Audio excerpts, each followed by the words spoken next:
Welcome back, and thank you for tuning in to HK Cheating Stories. We appreciate each and every one of you joining us. Where in the world are you watching from? Let us know in the comments. Now, let's get the story started.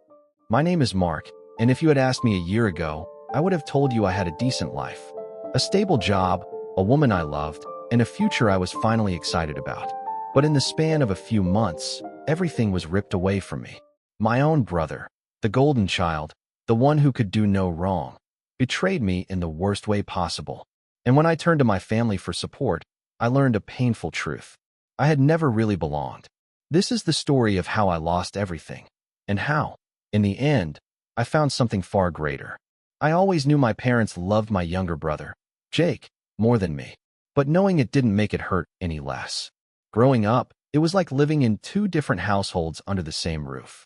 In one, Jake was the golden child, the son who could do no wrong. In the other, I was nothing more than an afterthought, a shadow lurking in the background, only noticed when there was someone to blame. If something in the house broke, I did it. If Jake failed a test, it was because I distracted him. If we both got straight A's, Jake was rewarded with a brand new gaming console, while I got a pat on the back and a reminder to keep working hard. At first, I thought maybe I was just imagining things. Maybe all siblings went through this. Maybe I was being too sensitive. But the truth was undeniable. The favoritism wasn't subtle. It was blatant, obvious, and cruel. One moment stands out in my memory like a scar I can still feel burning. I was 16. I had worked all summer mowing lawns and washing cars to buy a used bike so I could get to my part-time job. Every single dollar was mine, earned through sweat, long hours, and the burning heat of the sun. Jake, on the other hand, he turned 16 and got a brand new car. A shiny black sedan with leather seats, a full tank of gas, and the keys handed to him with a smile. I'll never forget the look on my mother's face when she handed him the keys. Pride, joy, adoration. The look she had never given me. I stood there, my hands gripping the handlebars of my bike so hard my knuckles turned white. "What about me?" I finally asked. My father barely looked up from his newspaper. "You don't need a car. You've been riding your bike just fine." And that was the end of the conversation. By the time I graduated high school, I had stopped expecting fairness. But what hurt more than the favoritism was the way my parents treated me like a failure, even when I did everything right. I was accepted into a prestigious college on a partial scholarship. My parents barely reacted. No dinner celebration. No words of encouragement. Just an offhand comment from my mom. "That's nice, Mark. But don't get too ahead of yourself. College is expensive." Jake, on the other hand, he barely passed high school and decided he wasn't ready for college. Instead of pushing him to work or figure out his next step, my parents threw him a party. They cheered him on, saying how brave he was for choosing a different path that they funded, paying for his first failed business, then the second and the third. Meanwhile, I worked 2 jobs to afford tuition, eating ramen in a tiny apartment, barely sleeping, just trying to survive. And yet, every time I came home for the holidays, the comparisons would start again. "Still in that entry-level job, Mark? Jake's thinking of starting another business. He's so entrepreneurial." "Oh, you're still renting? Jake's talking about buying property soon. He has big dreams." It didn't matter that I was working my ass off, building a stable career, while Jake burned through our parents' retirement money like it was Monopoly cash. To them, Jake was the future of the family. And me?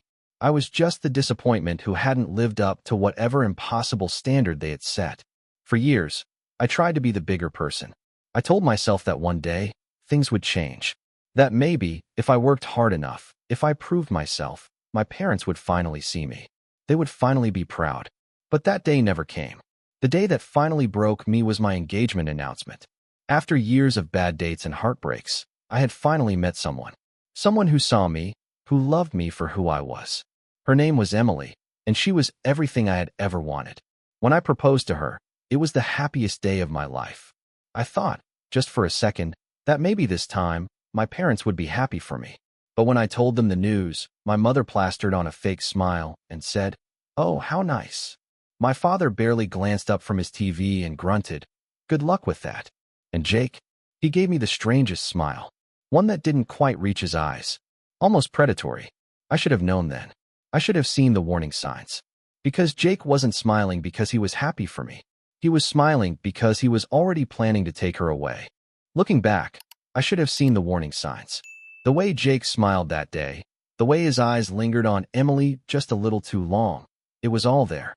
But I was too blinded by love, too eager to believe that, for once in my life, something good was truly mine. I met Emily at a party hosted by one of Jake's short-term girlfriends. He had a habit of cycling through women, losing interest the moment they got too attached. Emily, however, wasn't his type. She was smart, ambitious, and had a sharp sense of humor. The moment we started talking, I felt something click between us. She wasn't just beautiful.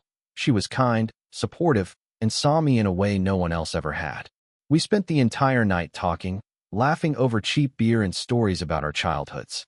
For the first time in my life, I felt like I had met someone who truly understood me. We started dating not long after, and it was the best decision I had ever made. Emily made me feel like I was finally enough, like I didn't have to compete or prove my worth. She supported my career, encouraged me to push forward, and for the first time in years, I stopped caring about my parents' approval. Of course, they weren't happy about it.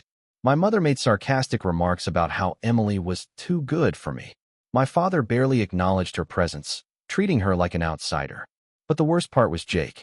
At first, I thought he was just being friendly. He would ask about her constantly, where she worked, what she liked, what our plans were for the future.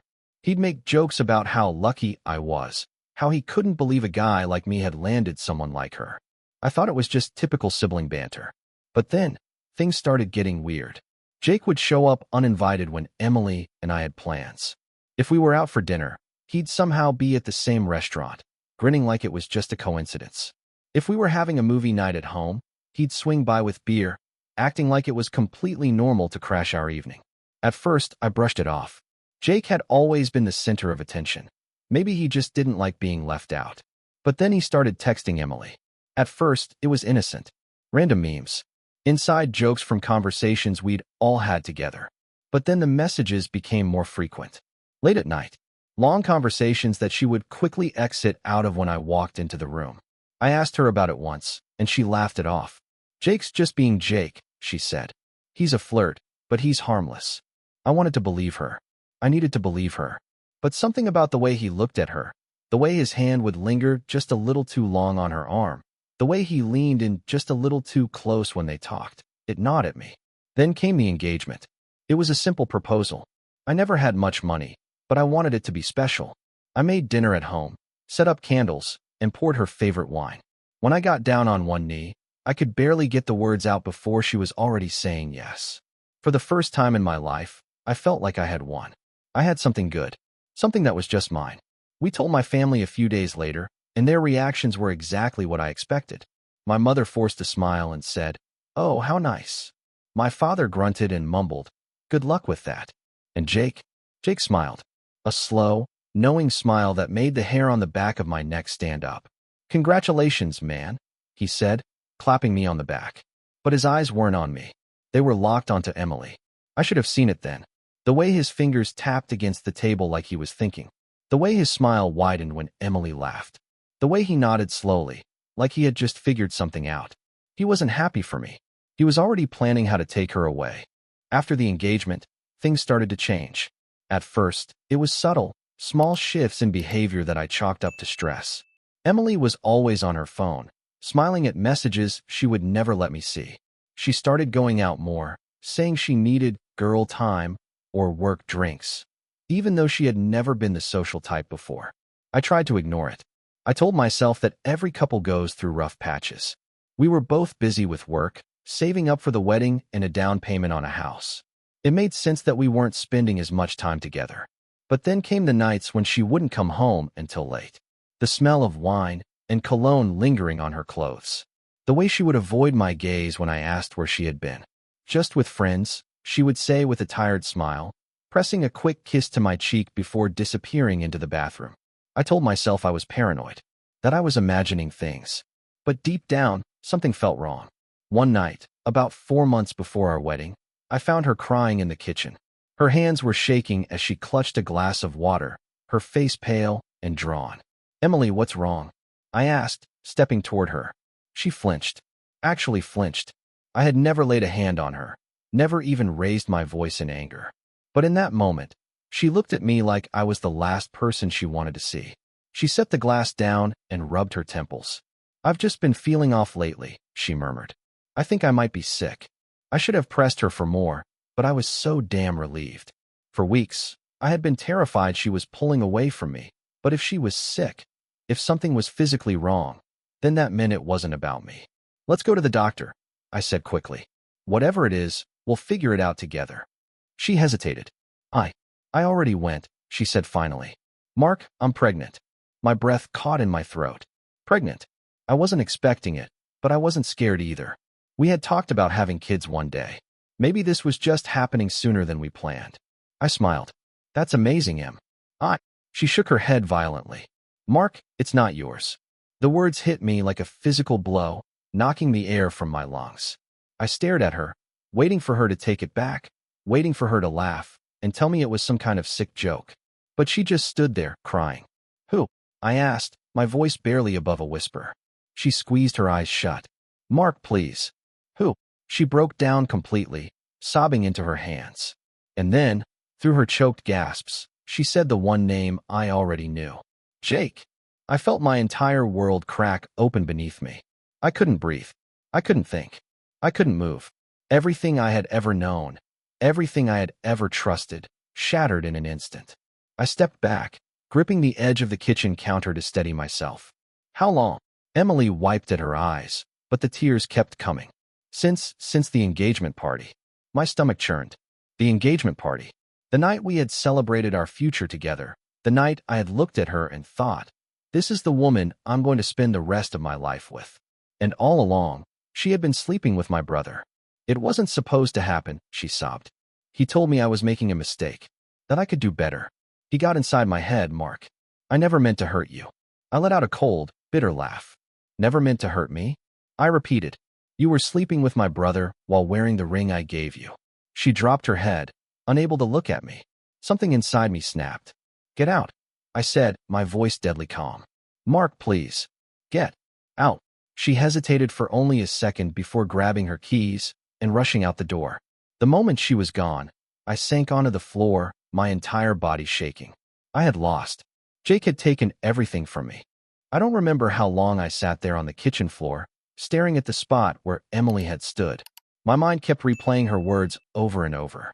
"I'm pregnant. It's not yours. It's Jake's." I should have felt something. Rage, heartbreak, maybe even relief that the truth was finally out. But in that moment, I felt nothing. Just a numb emptiness that spread through my entire body like a poison. Then, something inside me snapped. I grabbed my phone and dialed Jake. My hands were shaking so badly I nearly dropped it. He answered on the second ring, his voice light, casual, as if he hadn't just ripped my life apart. "Hey bro, what's up?" I gritted my teeth. "You know exactly what's up, Jake." Silence. Then a slow exhale. "Ah," he said. "She told you." That was it. No apology. No regret. Just she told you. Like we were discussing the weather. I clenched my fist so hard my nails dug into my palm. "You slept with my fiancée. You got her pregnant. And you didn't think I deserved to know?" Jake let out a small laugh. A laugh. "Come on, Mark. It's not like I planned it," he said, his voice dripping with amusement. "Things just happened. I saw red. My vision blurred. My pulse pounded in my ears. Things just happened." I snarled. "You're my brother, Jake." His voice darkened. "Maybe if you'd been a better fiancé, she wouldn't have come to me." I didn't think. I didn't hesitate. I just grabbed my keys and stormed out of my apartment, shoving open the door so hard it slammed against the wall. By the time I reached Jake's place, my hands were trembling with fury. I didn't know what I was going to do. I just knew I needed to see him, needed to look him in the eye and make him understand exactly what he had done. But when I arrived, my parents were already there. Jake had called them first. Of course, he had. My mother rushed toward me, her face twisted with fake concern. "Mark, honey, you need to calm down," she said, as if I was the one who had done something wrong. My father stood beside Jake, arms crossed, his face unreadable. Jake just leaned against the doorway, smirking, like this was some kind of joke. I pointed a shaking finger at him. "You ruined my life," I said, my voice barely above a whisper. Jake rolled his eyes. "Oh, come on, Mark. It's not the end of the world." My mother stepped between us, her hands raised like she was breaking up a fight between two kids. "Mark, listen," she said softly, as if she were reasoning with me. "This is hard for all of us, but you need to be the bigger person." I let out a sharp, bitter laugh. "The bigger person? You want me to forgive him?" She sighed, placing a gentle hand on my arm. "Jake made a mistake, but he's still your brother. And Emily, well, she's carrying our grandchild now. We need to put the past behind us and move forward as a family." I jerked away from her touch. "Are you serious? He betrayed me. She betrayed me. And you want me to just move on like nothing happened?" My father, who had been silent until now, finally spoke. "Family comes first, Mark," he said, his voice low, firm. "You need to let this go." I stared at him, disbelief washing over me. They weren't sorry. They weren't ashamed. They weren't even angry at Jake. They were angry at me for not falling in line, for not playing the part of the lesser son who was supposed to accept whatever scraps they threw my way. I felt something inside me break. Years of pent-up resentment, of being the forgotten child, the backup plan, the second choice, it all came pouring out. "You know what?" I said, my voice shaking with rage. "You always made it clear who your favorite son was. And now you can have him.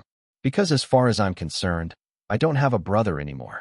Jake's smirk finally faded. I turned to my parents, my hands clenched into fists. "And you too? You want to stand by him? Fine. You can have the son you always wanted.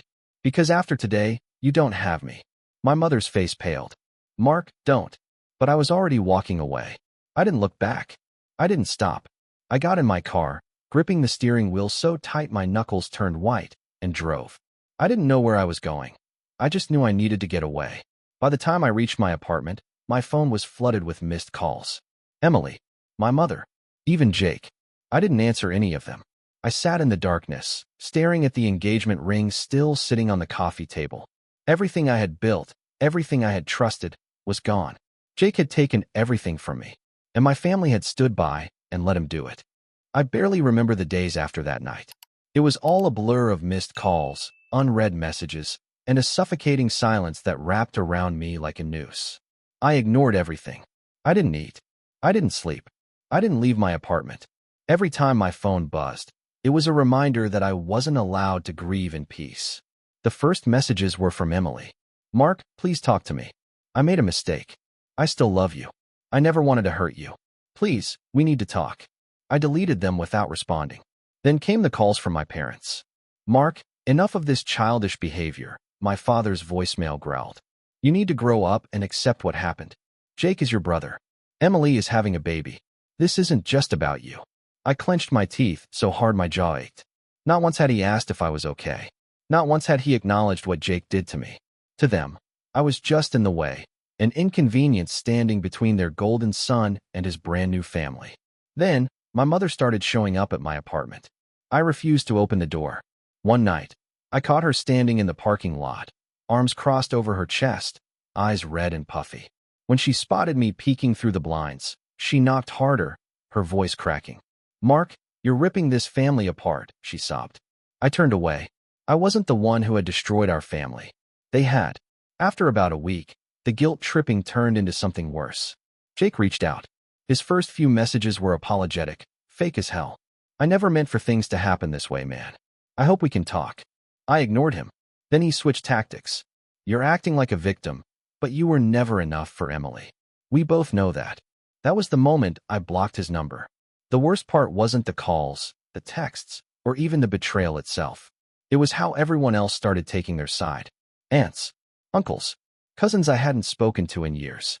They all came crawling out of the woodwork, leaving voicemails, sending messages, acting like this was some kind of misunderstanding. Family is more important than pride, Mark. You need to forgive. Holding on to hate will only destroy you. You'll be an uncle soon. Don't you want to be part of the baby's life? I nearly threw my phone across the room. The baby. The child that should have been mine. The thought made me physically sick. I knew the baby was innocent. I knew it hadn't asked to be born into this mess. But the idea of standing in a hospital room, watching Jake hold his son or daughter, the child he created with my fiancée, while my mother beamed with pride. I'd rather die. 3 weeks passed. I stopped going to work. I used up all my vacation days, avoiding the pitying stares of my coworkers. I avoided social media, but it didn't matter. People still found ways to send me screenshots. Emily and Jake weren't hiding anymore. They were posting pictures together. Jake's arm wrapped around her waist, his hand resting protectively over her growing stomach. Emily, smiling at the camera, her eyes filled with fake happiness. And the caption beneath it all: "Some things are meant to be." I felt like I had been punched in the gut. That was the moment I knew I couldn't do this anymore. I couldn't stay in this city. I couldn't keep watching my family celebrate my destruction like it was some kind of fairy tale. I needed to leave. I needed to disappear. The next day, I started looking for apartments in another state. A fresh start. A new life. A place where no one knew me as the guy whose brother stole his fiancée. But even as I made my plans, I knew one thing for certain. They weren't going to let me go that easily. The day I decided to leave was the first time in weeks I felt like I could finally breathe. For too long, I had been drowning in their betrayal, their lies, their twisted version of family loyalty. But now, I had a plan. I would pack up, move to another state, and start over where no one knew my name, where no one would look at me with pity or call me dramatic for refusing to play happy families with my brother and ex-fiancée. But I should have known it wouldn't be that easy. Because the moment my family sensed they were losing control over me, they escalated. It started small. My mother showing up at my apartment more frequently, knocking on my door for hours. I stopped answering, hoping she'd give up. Then my father started leaving voicemails. "You think running away is going to solve anything?" he growled. "You're still part of this family, Mark. You can't just cut us off because you're mad." I laughed bitterly. That was exactly what I planned to do. Then came the real ambush. One morning, I was heading to work, the first time in weeks I had managed to drag myself out of bed, when I spotted them in the parking lot. Jake, Emily, my parents, all standing there, waiting for me. I froze. Emily took a hesitant step forward, her stomach now visibly rounded. Her hands were clasped in front of her, like she was practicing looking remorseful. "Mark, please," she said softly. "Can we talk?" I clenched my jaw so tight my teeth hurt. "You lost the right to talk to me the moment you crawled into bed with my brother," I said coldly. Jake sighed dramatically. "Man, are we really still doing this? It's been weeks. You need to move on." I nearly lunged at him right then and there. "Move on," I repeated, my voice dangerously low. "You stole my fiancée. You got her pregnant. And now you're standing here, acting like I'm the one causing problems." My mother suddenly stepped in. "Mark, honey," she said, her voice dripping with fake sympathy. "We know this is hard, but we need to come together. The baby is coming, and you're going to be an uncle. We want you to be part of this journey with us." My hands curled into fists. "You want me to play uncle to his kid?" I asked, shaking my head in disbelief. My father huffed, arms crossed. "It's time to stop being selfish. We forgive you for how you've been acting, but you need to stop playing the victim. Jake and Emily are happy. You need to accept it." I laughed. Actually laughed. A deep, bitter sound that echoed through the parking lot. "You forgive me?" I repeated, stepping closer, feeling my blood boil. "For what? For being the one who got stabbed in the back? For not rolling over and taking it like I always have?" Jake sighed, rubbing his temples like he was tired of this conversation. "Mark, man, it's exhausting dealing with your drama. Can't you just grow up and—" That was it. That was the moment I snapped. I took a step toward him, my vision going red. I don't know what I was planning to do. Maybe punch him. Maybe knock that smug grin off his face permanently. But before I could even lift a fist, my father stepped between us and shoved me back. "That's enough," he barked. "You're acting like a child. This conversation is over." I stared at him, breathing heavily. My own father was physically defending the man who had betrayed me. I looked at my mother, expecting, I don't know, maybe a flicker of hesitation. Maybe some sign that she saw what they were doing to me. But she just shook her head, disappointment clear in her eyes. Like I was the problem. Like I was the disgrace. Something inside me shattered. I took a deep breath, exhaled slowly, and forced myself to speak calmly. "This is the last time any of you will ever see me." Jake rolled his eyes. "Oh, come on." "I mean it," I interrupted, my voice deadly quiet. "You are nothing to me. None of you. I am done. And if any of you come near me again, I'll get the law involved." My mother gasped. "Mark, don't say that." I ignored her. I turned on my heel, walked straight to my car, and drove off without looking back. That afternoon, I called a lawyer. I explained everything: the harassment, the ambushes, the constant pressure from my family. He listened carefully, then sighed. "You have enough here for a restraining order," he said. I didn't hesitate. "Do it." A week later, I stood in court as the judge read through my request. My parents sat across from me, their expressions ranging from hurt to angry. Jake didn't even bother pretending. He was smirking like this was just another game. When the judge ruled in my favor, granting a restraining order against Jake and my parents, I felt something I hadn't in weeks. Relief. But as I left the courtroom, Jake leaned in just close enough for only me to hear. "This isn't over," he whispered. I ignored him, because it was over. For me, at least. I had finally taken the first step toward getting my life back. For the first time in months, I had a sense of control over my life. The restraining order meant that my parents and Jake could no longer show up unannounced. No more guilt-tripping phone calls. No more surprise visits at my apartment or job. But deep down, I knew this wasn't over. They wouldn't let me go that easily. I was right. The first sign came in the form of a letter. I found it in my mailbox one evening, tucked between a stack of bills. At first, I thought it was legal paperwork, maybe something about the restraining order. But when I opened it, my stomach turned. Inside was an ultrasound picture, and beneath it, a handwritten note in familiar cursive. "Mark, I know you're angry, but I hope you'll come around. This baby is a blessing, and I still want you in our lives. No matter what, you'll always be family. Please, think about it. Emily." My hands tightened around the paper. How dare she? After everything she had done, after she had lied to my face, crawled into bed with my brother, let my family humiliate me. She had the audacity to send me this? I should have thrown it away, should have ignored it. But something inside me snapped. I grabbed my phone, unblocked her number, and called. She picked up on the second ring, her voice soft, cautious. "Mark." I didn't let her speak. "You are delusional if you think I will ever be part of this," I said coldly. "You and Jake deserve each other, and I hope you rot in the life you built together. But don't you ever." I held up the ultrasound picture, my fingers shaking. "Don't you ever try to involve me in this again." She started crying. "Mark, please, I never wanted." "You did want this," I snapped. "Every single choice you made led to this moment. And now, you want me to be happy for you." She sobbed into the phone, but I didn't care. I had no sympathy left. "You, Jake, and that baby," I said, my voice calm, detached. "You can all go to hell." Then I hung up and blocked her number again. I stood there for a long moment, staring at the ultrasound photo in my hand, my fingers trembling. Then, without a second thought, I ripped it in half and tossed it into the trash. That night, I knew I couldn't stay here anymore. It wasn't enough to cut them off.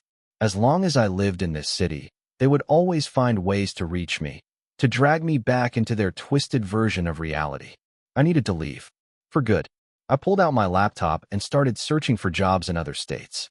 I had already looked before, but this time, I wasn't just considering it. I was making it happen. And then I saw it. An internal transfer in Seattle. It wasn't perfect.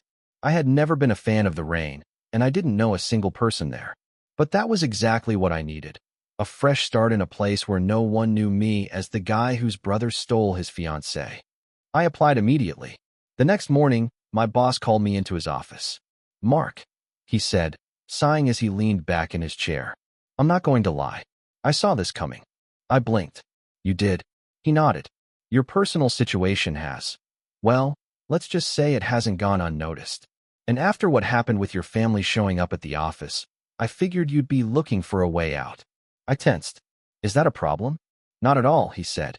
"In fact, I think it's the best thing for you." Relief flooded through me. "Seattle's a good opportunity," he continued. "You'll get a fresh start. And to be honest, after everything you've been dealing with, I think you deserve it." I swallowed the lump in my throat. "Thank you," I said quietly. He smiled. "Just promise me one thing. When you get there, don't look back." I nodded. "I won't." The moment the transfer was confirmed, the news spread like wildfire. And just like I expected, my parents lost their minds. They showed up at my apartment again, banging on my door, despite the restraining order. I didn't answer. I called the police instead. As the officers escorted them away, my mother screamed, "Mark, you'll regret this. Family is everything. You can't just leave us." I watched them go, feeling nothing, because I could leave. And I was going to. Jake, of course, had to have the last word. He posted a long, dramatic message on social media. Some people just can't handle seeing others happy. No matter what, I won't let bitterness bring me down. Emily and I are moving forward with love, and we won't let hate ruin our future. The comments were filled with sympathy. You're so strong, Jake. Ignore the negativity. You and Emily deserve happiness. Some people just can't let go of the past. I could have corrected them. I could have posted the truth. But I didn't, because I was done wasting my breath on people who would never listen. Instead, I packed my bags. Because in 2 weeks, I'd be on a plane to Seattle. And for the first time in a long, long time, I actually felt free. The day I left for Seattle, I didn't tell anyone. No farewell messages, no dramatic goodbyes, no last words for the people who had made my life a living hell. I simply packed up my car, turned in my apartment keys, and drove to the airport. I kept waiting to feel something: anger, regret, even sadness. But all I felt was relief. As the plane took off, I looked out the window and watched the city I had spent my entire life in shrink into nothing. I wasn't running away. I was escaping, and I had no plans to look back. Seattle was different. The moment I stepped off the plane, I could feel it, the weight of my past loosening its grip on me. I wasn't Mark, the guy whose brother stole his fiancée here. I wasn't the disappointment, the forgotten son, the one who was always second place. Here, I was just Mark. I threw myself into my new job, working long hours, keeping my mind busy. I got an apartment in a quiet neighborhood, started going to the gym again, even picked up a new hobby: hiking. Something about climbing a mountain, feeling the burn in my legs, and standing at the top, looking over the world. It made me feel in control again. I was healing, slowly. But just when I thought I had finally left it all behind, they found a way to drag me back in. It started with a voicemail from an unknown number. I shouldn't have answered. I should have deleted it without listening. But curiosity got the best of me. I pressed play. Mark, my mother's voice cracked through the speaker, thick with emotion. I know you don't want to hear from us, but something's happened. I almost deleted it right then and there.